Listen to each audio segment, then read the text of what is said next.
What happens to an ice cream cone on a hot summer day, or an ice cube sitting on your kitchen table? We all know from experience that they melt. We never see a puddle of liquid water at room temperature suddenly freeze into ice. Likewise, a hot cup of coffee always cools off, and a cold cup of coffee never spontaneously gets hot. Our experience seems to indicate that heat always flows from hotter to colder objects and never in the reverse. This spontaneous flow of heat is the focus of one of the most profound laws in all of science, which is known as the Second Law of Thermodynamics. Heat flows spontaneously from a substance at a higher temperature to a substance at a lower temperature and does not flow spontaneously in the reverse direction. It is important to realize that the second law of thermodynamics deals with a different aspect of nature than does the first law.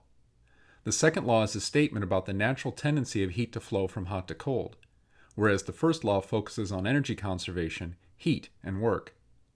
A number of important devices depend on heat and work in their operation, and to understand such devices requires both laws.